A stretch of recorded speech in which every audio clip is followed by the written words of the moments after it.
I've heard you guys loud and clear. You want a rendering tutorial, but I can't quite do that yet until I walk you through all the fundamentals. But I know some of you don't want to wait that long, so here's a compromise. Today, I'll walk you through how I approach portraits, the brushes I use, the decisions I make, and some of my favorite techniques. Some of the stuff I do here won't be explained in as much detail as my more specific tutorials, because then this video will be like 9 hours long, but hopefully you will still learn something from my approach to portraits. I will also be reviewing a budget-friendly tablet for those who want to start doing digital art, but don't want to spend a fortune on a screen tablet. Let's get started.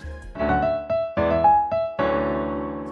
first thing we're going to do is look for the right reference. You can technically draw any picture, but I think that there's certain things that make a reference more interesting and perhaps even easier to draw. Some elements I think of are clarity, color, and visual interest. You are an artist, so you could modify your reference to be more interesting and colorful, and I encourage you to do so. But picking the right reference can make it a lot easier to push these elements and make a really great final piece. A lot of artists use Pinterest, and admittedly I do too, and that is a site that we will be navigating for this video, but be warned that using Pinterest means that you're probably going to draw the same things that other artists do. So if that bothers you, maybe try searching elsewhere, but if it doesn't, then go right ahead. I'm sure you guys already know how to navigate Pinterest. It shows you images based on the things you search up and things you like, but I will say though, the algorithm is very sensitive. For example, the other day I was looking for scarves, and now they keep showing me scarves. I'm not particularly interested in scarves, I just looked up the pictures for a drawing I was making. But now Pinterest thinks that I'm just really into scarves now, so it's showing me a lot of like knit things and such. But okay, how do we go about selecting a good or bad reference image? I mentioned before clarity, colors, and visual interest. I think this image has a lot of clarity. By clarity, it can be something like contrast or the silhouette. I think this image has a very beautiful silhouette. I think if you traced around the contours of this image, you can still sort of tell what's happening. That's what I mean by clarity. The colors are also really beautiful. Despite them being more low contrast and sort of similar, they are still distinct enough with texture and saturation that you can tell what each element of this reference image is. So this is a good reference image. And also these earrings add a lot of visual interest. So this is a really good reference image. I think this is also a really good reference image. These shapes are really interesting. I would probably change the color of the top to like a bright green to really separate the hair from the clothing. And it is a shame that this earring is kind of covered by the hair. So this image is really good, but I would personally make those changes to really amp up the visual interest of this image. Well, this is a good reference image. They're probably wondering, what would a bad reference image look like? Well, that really all depends on your art style and what you're trying to do. Remember, this video is about how I go about painting my portraits, so no reference image is ever a bad reference image. You can draw whatever you want. These are just the parameters that I like to follow when I pick a reference image. For example, my artwork is usually very high contrast, so I would probably stay away from an image like this because it's very low contrast. It's also very detailed. So personally, instead of going for something like that, I would go for an image like this. It has higher contrast, and these shapes here are a lot easier to simplify. Again, this amazing reference image. I love the shape of the hair. I love the black top because it makes the face really stand out. I like the value differences because it makes the image very clear. Good reference image. I would probably not use this as a reference image because the hairs on the face are very thin. I would prefer to go for an image that has like a lot of more hairs like this one. They're very clearly segmented. And also these hairs here kind of obstruct the silhouette a bit. I would instead go for an image more like this one where the silhouette is more clear and the hair is grouped in a way where it's easier to simplify. I showed you two very similar subjects. These might actually be the same people, I'm not sure. Just to show you that when I talk about a bad reference, it's not ever because the subject looks bad or is a bad subject to draw. That's never the case.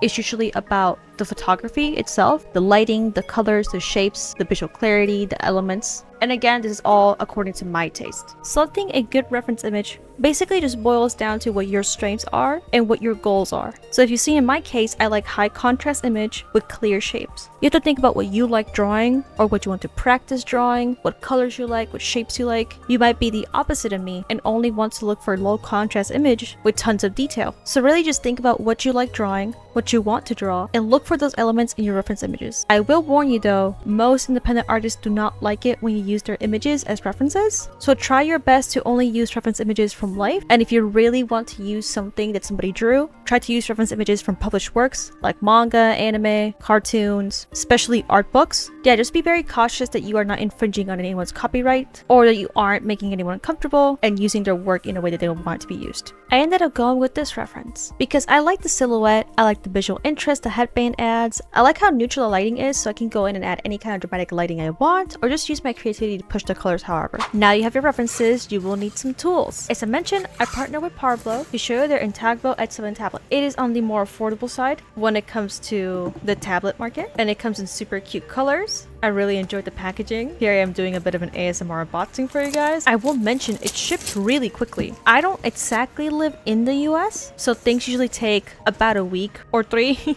to get to me, but this got here in 2 days. But anyway, here's a tablet. It's a super cute mint green. It has tons of buttons and a scroll wheel, which I was really interested in. Here's all the instructions. A lot of them are in Chinese, I believe, but there are some English instructions. It comes with these cute cleaning pads. It comes with a pen case, which I was really surprised by. Of course, it comes with the stylus in a matching mint green color. And here's what shocked me. It comes with an artist glove. I've owned multiple tablets and none of them come with an artist glove, so I was very pleasantly surprised. This is my first time using one, and I kind of get the hype. Of course, it comes with a ton of replacement nibs. And unlike other tablets I've used before, this one uses USB-C, which is super handy because USB-C is kind of the thing right now. And it comes with a little adapter, so you can use it on your Android devices. But I'm going to be using it with PC for now, since my Android devices are broken. But one day I'll show you how it works on the phone. But anyway, make sure to download your drivers. And here I am testing out the scroll wheel feature. You can use the scroll wheel to zoom in and zoom out, and then if you press the button in the middle, you can use it to make your brushes bigger or smaller, which is like super handy. It does take getting some used to, but if you put in the time to remember all these shortcuts, it's going to make your workflow be a lot quicker. I always recommend that when you are trying out a new tool, like a new tablet or a new art program, etc., always make sure you kind of take it for a test run by working on an illustration that you kind of don't really care about that much, as I am doing here, just to figure out the kinks of it all, your pressure settings, the shortcuts, if your computer causes some issues, if your phone has some issues with the tablet. The tablet has like a little knob that you can turn to make sure that it's compatible with whatever it is that you're using it for. Yeah, always make sure that you figure all these things out before you use your new tools for a big project. And at first it took a bit of getting used to. I had to play around with the pressure settings in the program and the pressure settings on the tablet side, but overall I was very pleased. I've had issues before with other tablets where the buttons are kind of not reactive or kind of useless, but I really enjoyed my time with this one, especially the scroll wheel. It was so useful to have the scroll wheel, even though I kept forgetting to use it. I just know for a fact that if I train myself to remember to use it, it's going to make my workflow so much quicker. So yeah, this is how the warm-up piece that I made just to test out all the settings on the tablet came out. If you want to try out digital art and don't know where to start, you don't need to spend a fortune on a new computer or a display tablet. The Intangbo H7 was really fun and I really enjoyed my time with it, and if you'd like one for yourself, it is linked in the description. Okay, so we've got our reference, we've got our tools. So how do we start? There are different ways I like to approach portraits, and it all just really depends on how I'm feeling. I like to switch things up here and there because if I don't, I'm gonna get bored. One of the ways to do it, and honestly like the quote-unquote correct way to do it, would be to just sketch everything out and, you know, like properly measure everything. You do the hairline, you do all the measurements, you do the Asaro head if you like that method. We're not doing that today. What I feel like doing today is, I honestly don't know how to call this method. I'm just gonna lay down some blobs of paint and just kind of go from there. This is a really good moment to come in and experiment with different brushes, see how they interact with each other, see what they do. I like to scribble because it kind of gets rid of the white canvas, and it also makes me less afraid to go very dark. I find that when you work with a white background, colors like this feel really dark, but in context, they're actually not that dark. You could also go in and make your background gray, but the thing with gray backgrounds is I end up using very dull colors. So I'm gonna go in with a color that's similar to my subject here and just start putting down big blobs of color. I'm not thinking of this subject as herself just yet. I'm basically just trying to see her like this. I'm trying to look at all the elements as just shapes and colors. This is what I'm trying to draw right now. The cool thing about references is we don't have to follow them exactly, so I think I'm gonna go in with this bright yellow color for her top. I'm trying to mimic the big shape of her hair, so I'm not worrying about the ends of her hair just yet. I like the entropy this method introduces to my artwork. As you can see, as I'm using these brushes, it's creating new colors. The colors I literally selected was this yellow and this maroon color. but these colors are blending together and creating shades like this. So I'm basically creating my color palette on the canvas. But yeah, basically using a brush like this one that's textured or that has lower opacity creates a lot of these in-between shades. And after a while, what I like doing is I stop going into my color picker altogether and I start color picking from the painting itself. Alright, so now we have something to work with. We have a very abstract presentation of our reference over here, but already you can see some of those problems I mentioned arise. Editing me here, I did not mention any problems in the final edit of this video. I did cut out a lot of my commentary, so there might be points in which I say something like, as I mentioned, and then I didn't mention it. But basically, what I said here is that this method creates a lot of problems since we are not measuring, and you have to make use of your knowledge of fundamentals to fit all those problems. Okay, that's the context. Her face is a lot thinner than the face I have here. This side of her face has some brightness to it, so I'm gonna find a nice bright color that doesn't clash too much with her skin. I do want to go with a purple like this, but this is too harsh, so I like going in, zooming in, and seeing what new colors the brush made for me. This color is a lot better. I know I could just do this mentally, you know, find the color myself, or just go over the color and, you know, do this, lower the opacity and pick that. There's many ways to do things. This is just the way that I like doing things. I feel like it's a lot faster to just like scribble, color pick, and keep on going, you know? So I'm using the same color to put down some of the highlights. You'll notice I painted this big blob on her face, but that's not really what's going on here. She has this area that's lit up, but then this area on top that's even brighter. We're not there yet. Like right here on the nose, you can see this little triangle that forms. I don't want to think about that yet. I want to think about the whole. Right here, I feel like this little like top of the nose shadow is a bit too harsh. So what I will do is zoom in, find one of those pixels where there's like an in-between color like I mentioned earlier, and soften up the nose like that. I like this method of blending because if I were to go in with an actual blending brush, it's a bit too soft. And that's fine, it works where it works, but I love texture. So I will do anything possible to make sure I keep as much texture on my piece as I can. The reason why references are really important is because if left to my own devices, I would have defined the side of her nose with a darker color. But in the reference, it's defined with a lighter color. Those kind of things are what you use references for. You add more things to your visual library. You add more paths that you can walk down for your next pieces. There are choices that you can make as an artist when you're working on a portrait. What do you want to include? What do you not really care to include? What do you want to exaggerate? These are all things that develop due to personal preference. I've seen a lot of people have a lot of negative things to say about those who have more realistic art styles, and I feel like that's a bit...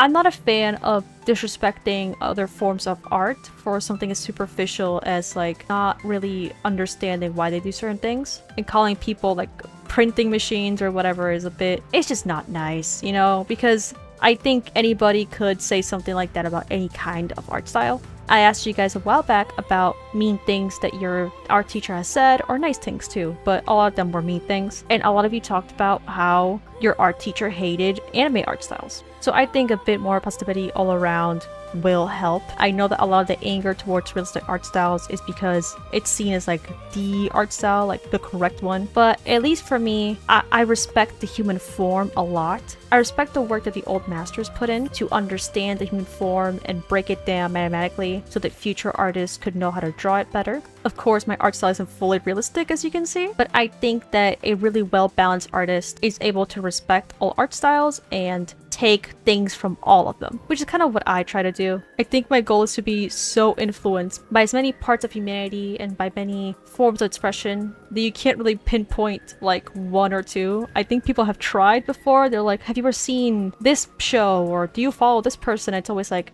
I don't know what that is. I've never played episode. I don't know. I don't think my art looks like an episode art style, but alright, so as you can tell, I was yapping that whole time. So a lot of the things I did were autopilot, which is why I emphasized that you need to have some sort of like, I don't want to say training, but just knowledge to be able to do something like this, because I kind of wasn't thinking. I draw so much that some things just come automatically to me. What I was doing right there was just defining some of the muscles and bone on the reference, and also creating a little bit of contrast. If you see my videos, you know how important clarity is to me. So I will always try to push my shapes and add contrast so that people can read my artwork very clearly.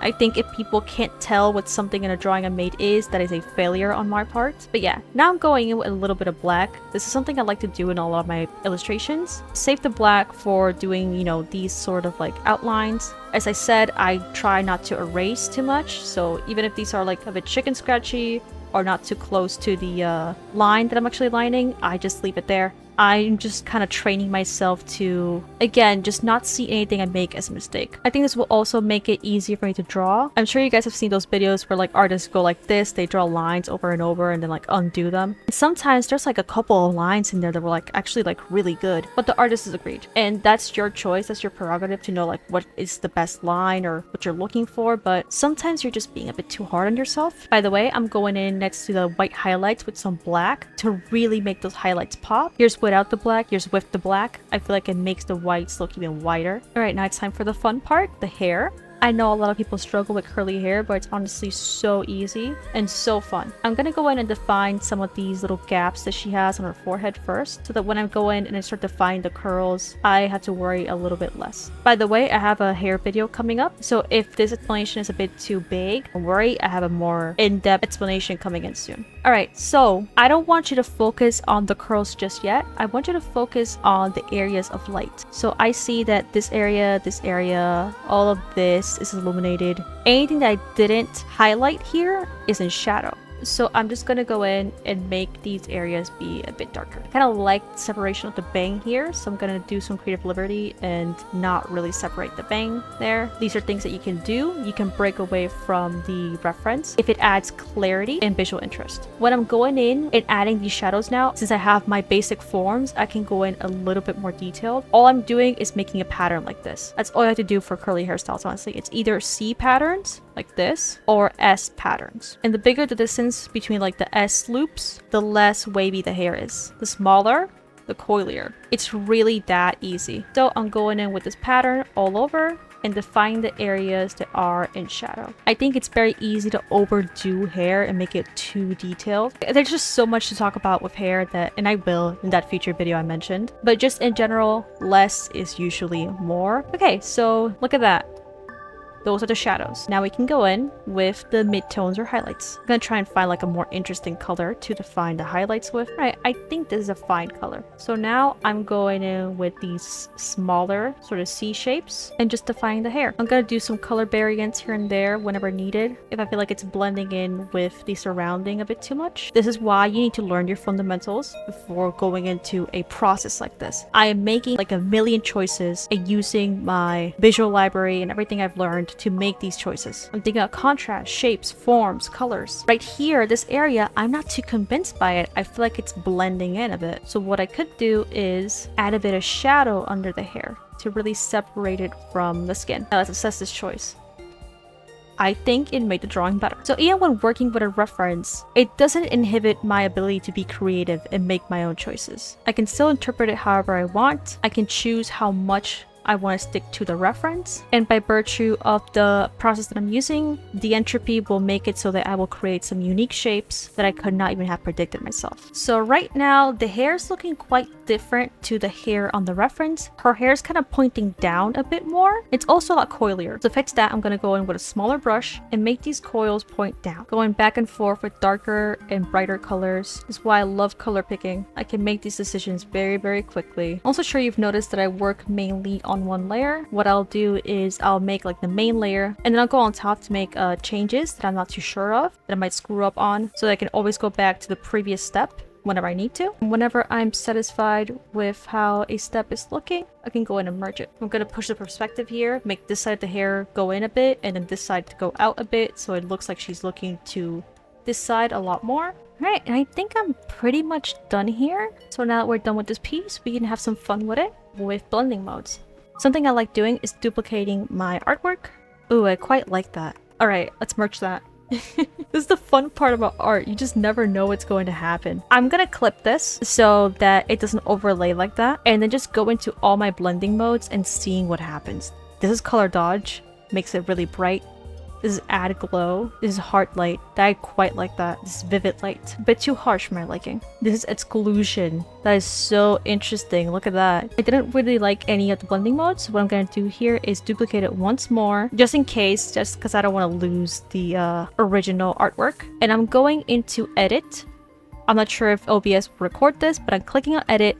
And on edit, you're going to see a tab that's called tonal correction. I'm going to go into color balance and a window will pop up that will say halftone, highlight, shadow, and then it'll be like the CMYK colors. And now you're just going to like move around and see how different colors shift the mood of the painting. All right, now I can compare. This is the original. This is the color balance version. And now another thing you can do with post-processing is make a new layer, clip that, and then go in with some blending mode. I think overlay is a really good pick usually. Go in with a gradient and just go wild, see what happens. This is what happens when I put overlay with a bright green. Purple, cool. Blue, wow, look at that. Red, let's go dark red. So cool, but it takes away from that blue. See that? I don't want to get rid of that blue. Now let's go in and really push that blue. Cool. How about that yellow? I think we're going somewhere with this. I don't like how red the skin gets in here, so I'm gonna erase some of that here. And I don't like how it took away from the background, so I'm gonna also erase the background. I think that is an improvement. Alright, so here's before post-processing and after. Some pieces look better without post-processing, some look worse with post-processing. It really just depends. Post-processing shouldn't be used to save all of your bad color choices. It should be used to enhance what's already there. And sometimes I pick the colors so well that the original just looks better. Every single time I try to show my clients like multiple color versions, they always go with the original. So that's why I'm kind of doing an exercise where I don't erase what I draw, because you have to trust yourself. Sometimes you have to acknowledge that you have to be better, but sometimes you have to acknowledge that what you're doing is good. Even if it isn't the best, even if it isn't where you want to be, it is still good, it is still worth it, and somebody out there loves it. And sometimes you need to be the one that loves it. So yeah, I have a tendency to get like overly inspirational, but I mean it. I truly mean the things that I say and the things I talk about. I love drawing and I want everybody to love drawing as much as I do. So yeah, I hope you enjoyed this video. Thank you so much to Parblo for partnering with me. There are links in the description if you'd like to check out their tablet. And yeah, let me know if you'd like this more conversational kind of video, if you'd like to see me tackle different kinds of subjects and make another video like this where I make a portrait. I'm sorry if it wasn't very educational. As I said, I kind of go on autopilot when I make portraits like this. So if you want to know more about how I actually acquire the knowledge necessary to go on autopilot like the way I do, you can check out the rest of my videos where I actually make very in-detail tutorials on the face, colors coming up soon, all of that. But yeah, I hope you enjoyed. Thank you so much for watching, and I'll see you guys next time.